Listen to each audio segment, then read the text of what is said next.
ಇದೇ ವಿಕ್ಟೋರಿಯಾ ಆಸ್ಪತ್ರೆ ನೋಡಿ, ನಾವು ಯಾವಾಗ ಹಾಸ್ಪಿಟಲ್ಗೆ ಹೋಗ್ತೀವಿ? ಅನಾರೋಗ್ಯ ಬಂದಾಗ ಚಿಕಿತ್ಸೆಗೆ ಅಂತ ನಾವು ಆಸ್ಪತ್ರೆಗೆ ಹೋಗ್ತೀವಿ. ಅದೇ ಆಸ್ಪತ್ರೆನೇ ಅನಾರೋಗ್ಯಕ್ಕೀಡಾದರೆ ಏನು ಮಾಡೋದು? ಅನಾರೋಗ್ಯ ಇದ್ದಾಗ ಆರೋಗ್ಯ ಹುಡುಕೊಂಡು ಹಾಸ್ಪಿಟಲ್ಗೆ ಹೋಗ್ತೀವಿ, ಯಾಕಂದರೆ ಹಾಸ್ಪಿಟಲಲ್ಲಿ ನಮಗೆ ಆರೋಗ್ಯ ಸಿಗುತ್ತೆ ಅಂತ. ಆದರೆ ಅದೇ ಹಾಸ್ಪಿಟಲ್ ಅನಾರೋಗ್ಯಕ್ಕೆ ಒಳಗಾದಾಗ ಏನು ಮಾಡಬೇಕು? ಆ ಸ್ಥಿತಿ ಈಗ ವಿಕ್ಟೋರಿಯಾ ಹಾಸ್ಪಿಟಲ್ಗೆ ಆಗಿದೆ. ಯಾಕೆಂದರೆ ವಿಕ್ಟೋರಿಯಾ ಆಸ್ಪತ್ರೆಯಲ್ಲಿ ನೀವು ಎಲ್ಲಿ ನೋಡಿದ್ರಲ್ಲಿ ಶುಚಿತ್ವದ ಕೊರತೆ ಇದೆ. ಕಸ, ಮುರಿದು ಹಾಳಾಗಿರುವಂತಹ ಬೆಂಚುಗಳು, ಆಸ್ಪತ್ರೆಯಲ್ಲಿ ಒಂದು ಒಳ್ಳೆಯ ಔಷಧಿಗಳು ಸಿಗ್ತಾ ಇಲ್ಲ. ಈಗ ಯಾವುದಾದ್ರೂ ಸರ್ಜರಿ, ಶಸ್ತ್ರಚಿಕಿತ್ಸೆಗೆ ಬೇಕಾದಂತಹ ಸಲಕರಣೆಗಳು, ಗ್ಲೌಸ್ಗಳು ಮತ್ತು ಮೆಶ್ಗಳು ಇಂಥವೆಲ್ಲವುಗಳನ್ನು ಹೊರಗಡೆಯಿಂದ ತರಬೇಕು, ಪ್ರೈವೇಟಿಂದ. ಅಲ್ಲಿ ಸಿಗೋದಿಲ್ಲ. ಇನ್ನು ಏನಾದರೂ ಶಸ್ತ್ರಚಿಕಿತ್ಸೆ ಆಪರೇಷನ್ಗೆ ಬೇಕಾದಂಥ, ಇಂಪ್ಲಾಂಟ್ ಮಾಡಬೇಕಾದಂಥ ರಾಡು ಗೀಡು ಅವ್ಯಾವೂ ಅಲ್ಲಿರಲ್ಲ. ಅವುಗಳನ್ನು ಹೊರಗಡೆಯಿಂದ ತರಿಸ್ಕೋಬೇಕು. ಮತ್ತು ತುಂಬ ಇಂಪಾರ್ಟೆಂಟ್ ದೊಡ್ಡ ದೊಡ್ಡ ಕಾಯಿಲೆಗಳಿಗೆ ಬೇಕಾದಂಥ ಟ್ಯಾಬ್ಲೆಟ್ಸು, ಮಾತ್ರೆಗಳು ಅವು ಕೂಡ ಅಲ್ಲಿ, ಔಷಧೋಪಚಾರಗಳು ಅಲ್ಲಿ ಸಿಗೋದಿಲ್ಲ. ಈ ರೀತಿ ಹಲವಾರು ಅವ್ಯವಸ್ಥೆಗಳ ಆಗರ ವಿಕ್ಟೋರಿಯಾ ಆಸ್ಪತ್ರೆ ಆಗಿದೆ. ಅದಕ್ಕೆ ಸಂಬಂಧಪಟ್ಟಂತೆ ಒಂದು ಬ್ರೇಕಿಂಗ್ ನ್ಯೂಸ್ ಇದೆ, ಬನ್ನಿ ನೋಡೋಣ.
ಸರ್ಕಾರಿ ಆಸ್ಪತ್ರೆಯಲ್ಲಿ ಸಾಲು ಸಮಸ್ಯೆ. ವಿಕ್ಟೋರಿಯಾ ಆಸ್ಪತ್ರೆ ಸುತ್ತಮುತ್ತಲಿನ ಜನರಿಗೆ ಜೀವನಾಡಿ.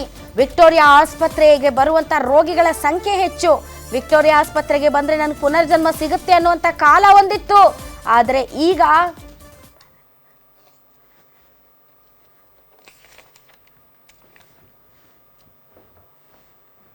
ವಿಕ್ಟೋರಿಯಾ ಆಸ್ಪತ್ರೆಗಳನ್ನು ನೆಚ್ಚಿಕೊಂಡು ಸುತ್ತಮುತ್ತಲಿನ ಎಷ್ಟೊಂದು ರೋಗಿಗಳು ಅಲ್ಲಿಗೆ ಬರ್ತಾರೆ. ವಿಕ್ಟೋರಿಯಾ ಆಸ್ಪತ್ರೆಗೆ ನಾವು ದಾಖಲಾದರೆ ನಮಗೆ ಪುನರ್ಜನ್ಮ ಸಿಗುತ್ತೆ ಅಂತ ಜನ ಅಂದುಕೊಳ್ತಾರೆ. ಆದರೆ ಈ ವಿಕ್ಟೋರಿಯಾ ಆಸ್ಪತ್ರೆಯಲ್ಲಿರುವಂಥ ಅವ್ಯವಸ್ಥೆಗಳು, ಜನ ವಿಕ್ಟೋರಿಯಾ ಆಸ್ಪತ್ರೆಗೆ ಒಳಗಡೆ ಎಂಟ್ರಿ ಆದರೆ ಮೂಗು ಮುಚ್ಕೊಂಡು ಓಡಾಡಬೇಕು.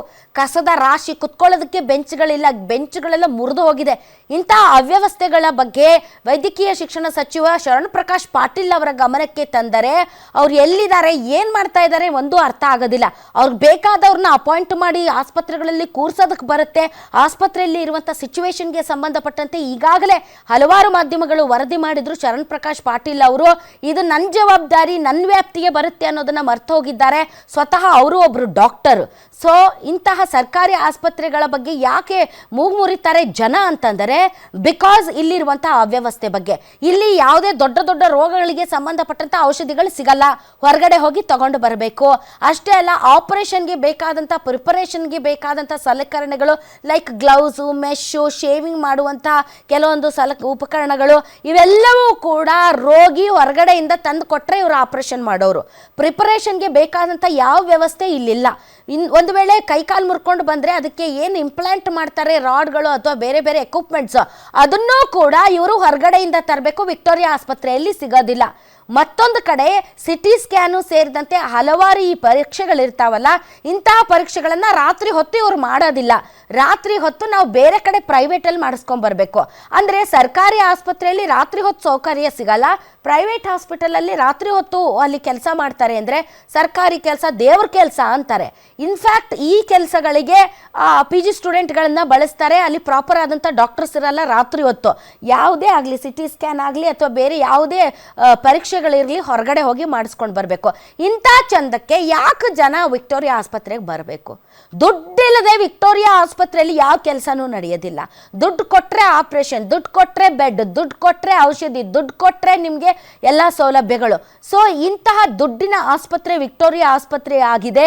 ವಿಕ್ಟೋರಿಯಾ ಆಸ್ಪತ್ರೆ ಅಂದರೆ ಅದು ಬಡಬಗ್ಗರ ಆಸ್ಪತ್ರೆ. ವಿಕ್ಟೋರಿಯಾ ಆಸ್ಪತ್ರೆ ಅಂತಂದರೆ ಅದು ನಿಜಕ್ಕೂ ಕೂಡ ಶಕ್ತಿ ಇಲ್ಲದಂತಹ, ದುಡ್ಡು ಖರ್ಚು ಮಾಡೋಕ್ಕೂ ಆಗದೆ ಇರುವಂತಹ ನಿರ್ಗತಿಕರ ಆಸ್ಪತ್ರೆ. ಹಾಗಾಗಿ ವಿಕ್ಟೋರಿಯಾ ಆಸ್ಪತ್ರೆ ಅಂತ ಅಂದರೆ ಅದು ಜೀವ ತುಂಬುವ ಆಸ್ಪತ್ರೆ ಅಂತ ಎಲ್ಲರೂ ಭಾವಿಸ್ತಾರೆ. ಆದರೆ ಇಲ್ಲಿ ದುಡ್ಡೇ ದೊಡ್ಡಪ್ಪ. ದುಡ್ಡು ಕೊಟ್ಟು ಮಾಡಿಸ್ಕೊಳ್ಳೋದಕ್ಕೆ ವಿ ಐ ಪಿಗಳು ಪ್ರೈವೇಟ್ ಹಾಸ್ಪಿಟಲ್ಗೆ ಹೋಗಲ್ಲ, ವಿಕ್ಟೋರಿಯಾ ಹಾಸ್ಪಿಟಲ್ಗೆ ಬರ್ತಾರೆ. ಯಾಕೆಂದರೆ ಇಲ್ಲಿ ನಾಮಕವಾಸ್ತೆ ಮಾತ್ರ ಬಡಬಗ್ಗರಿಗೆ, ಆದರೆ ಟ್ರೀಟ್ಮೆಂಟ್ ಸಿಗೋದು ಮಾತ್ರ ವಿ ಐ ಪಿಗಳಿಗೆ. OPD ಬೇಸಸಲ್ಲಿ ಪಾಪ ಬಡ ರೋಗಿಗಳು ಬಂದು ತೋರಿಸ್ಕೊಂಡು ಹೋಗ್ತಾರೆ ಅಷ್ಟೇ.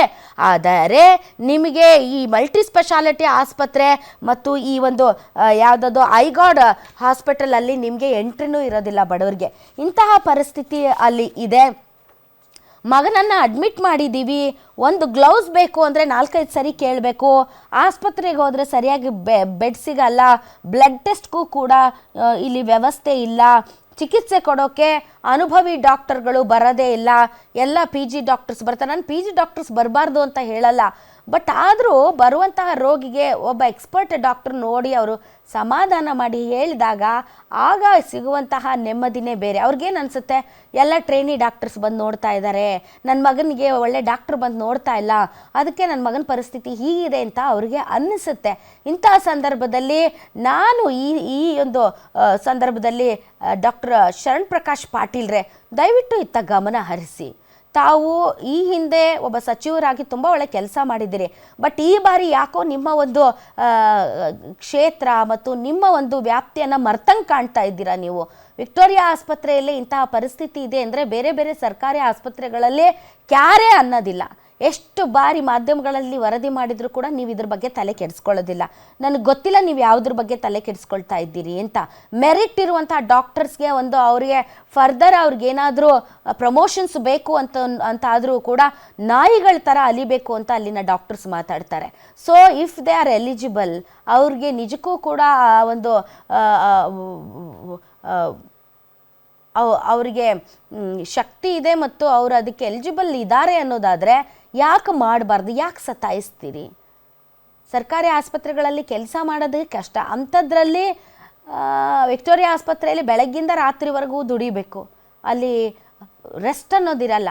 ಅಂಥದ್ರಲ್ಲೂ ಕೂಡ ಅವ್ರಿಗೆ ಅರ್ಹತೆ ಇದ್ದು, ಮೆರಿಟ್ ಇದ್ದು, ಎಲಿಜಿಬಿಲಿಟಿ ಇದ್ದರೂ ಕೂಡ ನೀವು ಪ್ರಮೋಷನ್ಸ್ ಕೊಡದೆ ಆಟ ಆಡಿಸ್ತೀರಾ. ನಿಮ್ಮ ಹತ್ರ ಬರಬೇಕು, ನಿಮ್ಮ ಹತ್ರ ಅವರು ಗೋಗರಿಬೇಕು, ನಿಮ್ಮ ಹತ್ರ ಬಂದು ಅಲ್ಲಿ ಸಣ್ಣ ಪುಟ್ಟದವ್ರಿಗೆಲ್ಲ ಅಲ್ಲಿ ಏನಾದರೂ ಅವ್ರಿಗೆ ತನು ಶಕ್ತಿ ತುಂಬಬೇಕು. ಅಂಥ ಶಕ್ತಿ ಇಲ್ಲದೆ ಇರುವಂಥ ಡಾಕ್ಟರ್ಸ್ ಏನು ಮಾಡಬೇಕು? ಸೊ ನಿಮಗೆ ಬೇಕಾದವ್ರನ್ನ ಆಯಕಟ್ಟಿನ ಜಾಗಗಳಲ್ಲಿ ಕೂರಿಸಿದ್ರೆ ಸಾಕಾಗಲ್ಲ.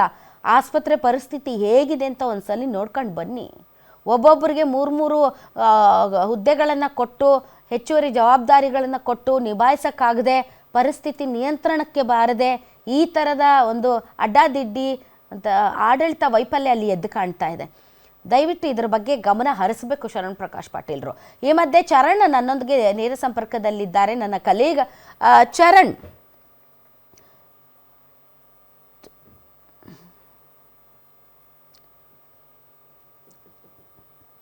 ಚರಣ್, ವಿಕ್ಟೋರಿಯಾ ಆಸ್ಪತ್ರೆ ಬಡ ರೋಗಿಗಳ ಪಾಲಿಗೆ ಸಂಜೀವಿನಿ. ಕೇವಲ ಬೆಂಗಳೂರು ಅಷ್ಟೇ ಅಲ್ಲ, ಸುತ್ತಮುತ್ತಲಿನ ಹಲವಾರು ತಾಲೂಕುಗಳಿಂದ, ಜಿಲ್ಲೆಗಳಿಂದ ಜನ ಇಲ್ಲಿಗೆ ಬರ್ತಾರೆ. ಇಂತಹ ವಿಕ್ಟೋರಿಯಾ ಆಸ್ಪತ್ರೆ ಈಗ ಮತ್ತೆ ಸುದ್ದಿ ಆಗ್ತಾ ಇದೆ. ಬಿಕಾಸ್ ಆಫ್ ಅವ್ಯವಸ್ಥೆ, because of lack of commitment towards ಇದು ಯಾರು ಬಡ ರೋಗಿಗಳು. ಆಡಳಿತ ಮಂಡಳಿಯಲ್ಲಿ ಏನಾದರೂ ಲೋಪ ಆಗಿದೆಯಾ, ಅಥವಾ ಇಲ್ಲಿ ವೈದ್ಯಕೀಯ ಶಿಕ್ಷಣ ಸಚಿವರಿಗೆ ಇಲ್ಲಿ ಆಸಕ್ತಿನೇ ಇಲ್ವಾ? ಯಾಕೆ ಈ ಥರ ಬೇಕಾಬಿಟ್ಟಿ ನಡೆ ವಿಕ್ಟೋರಿಯಾ ಆಸ್ಪತ್ರೆಯ ಬಗ್ಗೆ ಪ್ರದರ್ಶನ ಆಗ್ತಾ ಇದೆ? ಹೆಸರಾದ ಪ್ರಮುಖವಾಗಿ ವಿಕ್ಟೋರಿಯಾ ಆಸ್ಪತ್ರೆಯಲ್ಲಿ ಒಂದು ಅವಸ್ಥೆಯ ಆಗರ ಆಗಿರುವಂತದ್ದು. ಪ್ರಮುಖವಾಗಿ ಏನು ವಿಕ್ಟೋರಿಯಾ ಆಸ್ಪತ್ರೆಯಲ್ಲಿ ಒಂದಿಷ್ಟು ಸಮಸ್ಯೆಗಳು ತಾಂಡವ ಆಡ್ತಾ ಇರುವಂತದ್ದು. ಔಷಧಿಯ ಸಮಸ್ಯೆಗಳಾಗಿರ್ಬೋದು, ಮತ್ತೆ ಒಂದು ಚಿಕಿತ್ಸೆಗೆ ಬೇಕಾಗಿರುವಂತಹ ಸಲಕರಣೆಗಳ ವ್ಯವಸ್ಥೆ, ಅದರ ಜೊತೆಗೆ ರೋಗಿಗಳಿಗೆ ಬೆಡ್ಗಳ ವ್ಯವಸ್ಥೆಗಳು ಕೂಡ ಸಿಗ್ತಾ ಇಲ್ಲ. ಈ ರೀತಿಯಾದಂತಹ ಪರಿಸ್ಥಿತಿಗೆ ವಿಕ್ಟೋರಿಯಾ ಆಸ್ಪತ್ರೆ ಬಂದು ತಲುಪಿರುವಂತದ್ದು. ಒಂದು ಕಡೆಯಲ್ಲಿ ವಿಕ್ಟೋರಿಯಾ ಆಸ್ಪತ್ರೆ ಅಂತ ಹೇಳಿದ್ರೆ ರಾಜ್ಯದ ಮೂಲೆ ಮೂಲೆಗಳಿಂದ ಕೂಡ ಜನ ಬರ್ತಾರೆ. ಅದಾದ ಬಳಿಕ ಬೇರೆ ಬೇರೆ ರಾಜ್ಯಗಳಿಂದ ಕೂಡ ಏನು ರೋಗಿಗಳು ಬರುವಂತಹ ಒಂದು ಆಸ್ಪತ್ರೆ ಇದು. ಆದ್ರೆ ಈ ಒಂದು ಆಸ್ಪತ್ರೆಯಲ್ಲಿ ಸದ್ಯ ಇದೀಗ ಏನು ಅವ್ಯವಸ್ಥೆಗಳು ತಾಂಡವ ಆಡ್ತಾ ಇರುವಂತದ್ದು. ಸರಿಯಾಗಿ ರೋಗಿಗಳಿಗೆ ಚಿಕಿತ್ಸೆ, ಅದರ ಜೊತೆಗೆ ಸರಿಯಾಗಿ ರೋಗಿಗಳಿಗೆ ಬೆಡ್ಗಳ ವ್ಯವಸ್ಥೆಗಳು ಕೂಡ ಸಿಗ್ತಾ ಇಲ್ಲ. ಮತ್ತೆ ಪ್ರಮುಖವಾಗಿ ಒಂದಿಷ್ಟು ರೋಗಿಗಳು ಏನಿದ್ದಾರೆ, ಆ ಒಂದಿಷ್ಟು ರೋಗಿಗಳಿಗೆ ಒಂದು ಆಪರೇಷನ್ ಮಾಡಬೇಕು ಅಥವಾ ಒಂದಿಷ್ಟು ಚಿಕಿತ್ಸೆಗಳನ್ನ ನೀಡಬೇಕು. ಆ ಒಂದು ಚಿಕಿತ್ಸೆಗಳನ್ನ ನೀಡಬೇಕು ಅಂತ ಹೇಳಿದ್ರು ಕೂಡ ಅಲ್ಲಿ ಬೇಕಾದಂತಹ ಫೆಸಿಲಿಟಿಗಳಿಲ್ಲ. ಆ ಒಂದು ಫೆಸಿಲಿಟಿಗಳಿಗೆ ಮತ್ತೆ ಖಾಸಗಿ ಆಸ್ಪತ್ರೆಗಳಿಗೆ ಹೋಗುವಂತಹ ಪರಿಸ್ಥಿತಿ ನಿರ್ಮಾಣ ಆಗಿದೆ. ಈ ಹಿಂದೆ ಇದೇ ವಿಕ್ಟೋರಿಯಾ ಆಸ್ಪತ್ರೆಗೆ ಸಿಎಂ ಸಿದ್ದರಾಮಯ್ಯ ಅವರು ಭೇಟಿಯನ್ನ ನೀಡ್ತಾರೆ. ಅದರ ಜೊತೆಗೆ ಲೋಕಾಯುಕ್ತ ಅಧಿಕಾರಿಗಳು ದಾಳಿಯನ್ನ ಕೂಡ ನಡೆಸ್ತಾರೆ. ಒಂದಿಷ್ಟು ರೋಗಿಗಳು ಈ ಒಂದು ವಿಚಾರದ ಬಗ್ಗೆ ಅಂತ ಹೇಳಿದ್ರೆ ಖಾಸಗಿ ಏನು ಆಸ್ಪತ್ರೆಗಳಿಂದ ಔಷಧಿಗಳನ್ನ ತರಬೇಕು, ಖಾಸಗಿ ಕ್ಲಿನಿಕ್ ಗಳಿಂದ ಒಂದಿಷ್ಟು ಸಲಕರಣೆಗಳ ತರಬೇಕು. ಈ ರೀತಿಯಾದಂತಹ ಒಂದು ಪ್ರಕರಣಕ್ಕೆ ಸಂಬಂಧಪಟ್ಟ ಹಾಗೆ ಲೋಕಾಯುಕ್ತ ಅಧಿಕಾರಿಗಳು ಕೂಡ ದಾಳಿಯನ್ನ ನಡೆಸ್ತಾರೆ. ಅಲ್ಲಿನ ವೈದ್ಯರಿಗೆ ಕ್ಲಾಸ್ ಅನ್ನ ಕೂಡ ತೆಗೆದುಕೊಳ್ತಾರೆ. ಆದ್ರೂ ಕೂಡ ಅಲ್ಲಿರುವಂತಹ ಅವ್ಯವಸ್ಥೆಗೆ ಬ್ರೇಕ್ ಇಲ್ಲ ಎಂಬಂತಾಗಿದೆ. ಒಂದು ಕಡೆಯಲ್ಲಿ ರೋಗಿಗಳು, ಬಡ ರೋಗಿಗಳೇ ವಿಕ್ಟೋರಿಯಾ ಆಸ್ಪತ್ರೆಗೆ ಬರುವಂತವ್ರು ಹೆಚ್ಚಾಗಿರ್ತಾರೆ. ಯಾಕಂತ ಹೇಳಿದ್ರೆ ಆ ಒಂದು ಆಸ್ಪತ್ರೆಯಲ್ಲಿ ಉತ್ತಮ ಚಿಕಿತ್ಸೆ ಸಿಗುತ್ತೆ, ಮತ್ತೆ ಯಾವುದೇ ಖರ್ಚಿಲ್ಲದೆ ಒಂದು ಚಿಕಿತ್ಸೆಯನ್ನ ನಡೆಸಬಹುದು ಅನ್ನುವಂತ ಆಸೆಯಿಂದ ರೋಗಿಗಳು ಬರ್ತಾರೆ. ಆದ್ರೆ ಇಲ್ಲಿರುವಂತಹ ಒಂದಿಷ್ಟು ಅವ್ಯವಸ್ಥೆ ಮತ್ತೆ ಖಾಸಗೀಕರಣ ಏನಿದೆ, ಇದರಿಂದಾಗಿ ರೋಗಿಗಳು ದಿನನಿತ್ಯ ಪರದಾಡುವಂತಹ ಸ್ಥಿತಿ ನಿರ್ಮಾಣ ಆಗಿರುವಂತದ್ದು. ಈ ಒಂದು ಖಾಸಗೀಕರಣದಿಂದಾಗಿ ಅಲ್ಲಿನ ರೋಗಿಗಳಿಗೆ ಒಂದು ಚಿಕಿತ್ಸೆಯನ್ನ ಪಡಿಬೇಕಾದ್ರೂ ಕೂಡ ಎಲ್ಲಾ ಉಚಿತ ಇದ್ರೂ ಕೂಡ ಅದಕ್ಕೆ ಕಾಸು ಕೊಡುವಂತಹ ಸ್ಥಿತಿ ನಿರ್ಮಾಣ ಆಗಿದೆ. ಅದರ ಜೊತೆಗೆ ರೋಗಿಯ ಜೊತೆಗೆ ಬಂದಂತಹ ಯಾವ್ದು ಅಟೆಂಡರ್ ಏನಿರ್ತಾರೆ ಅವರಿಗೆ ಬೇಕಾದಂತಹ ವ್ಯವಸ್ಥೆಗಳು ಅಂತ ಹೇಳಿದ್ರೆ, ಒಬ್ಬ ರೋಗಿ ಎಮರ್ಜೆನ್ಸಿ ಸಿಚುವೇಶನ್ ಅಲ್ಲಿ ಇದ್ರೂ ಕೂಡ ಆತನ ಅಟೆಂಡರ್ ಏನಿರ್ತಾರೆ ಆತನನ್ನ ಒಳಗೆ ಬಿಡುವಂತದ್ದು, ಆ ರೀತಿಯಾದಂತಹ ವ್ಯವಸ್ಥೆಗಳು ಇಲ್ಲ. ಅವರಿಗೆ ಒಂದು ರೂಮಿನ ವ್ಯವಸ್ಥೆಗಳು ಕೂಡ ಇಲ್ಲ. ಅದನ್ನ ಅವರು ಒಂದು ಫುಟ್ಪಾತ್ ನಲ್ಲೇ ಮಲಗಿ ದಿನ ನೀಡಿ ಅಥವಾ ಇಡೀ ಕಳೆಯುವಂತಹ ಪರಿಸ್ಥಿತಿ ಕೂಡ ನಿರ್ಮಾಣ ಆಗಿರುವಂತದ್ದು. ಇದಕ್ಕೆ ಸಂಬಂಧಪಟ್ಟಂತಹ ವೈದ್ಯಕೀಯ ಶಿಕ್ಷಣ ಸಚಿವರೇನಿದ್ದಾರೆ ಅವರು ವಿಕ್ಟೋರಿಯಾ ಆಸ್ಪತ್ರೆ ಕಡೆಗೆ ಭೇಟಿಯನ್ನು ಕೂಡ ಮಾಡ್ತಾ ಇಲ್ಲ, ಯಾವುದೇ ರೀತಿಯಾದಂತಹ ಗಮನವನ್ನ ಕೂಡ ಹರಿಸ್ತಾ ಇಲ್ಲ. ಎಲ್ಲ ಒಂದು ಕಡೆಯಲ್ಲಿ ಶರಣು ಪ್ರಕಾಶ್ ಪಾಟೀಲೆ ಬೇಸತ್ತು ಹೋಗಿದಾರಾ ಅನ್ನುವಂತಹ ಪ್ರಶ್ನೆಗಳು ಕೂಡ ಉದ್ಭವ ಆಗ್ತಾ ಇದೆ. ಯಾಕಂತ ಹೇಳಿದ್ರೆ ಒಂದು ಆಸ್ಪತ್ರೆ ಆವರಣದಲ್ಲಿ ಅನೇಕ ಆಸ್ಪತ್ರೆಗಳು ಬರ್ತವೆ.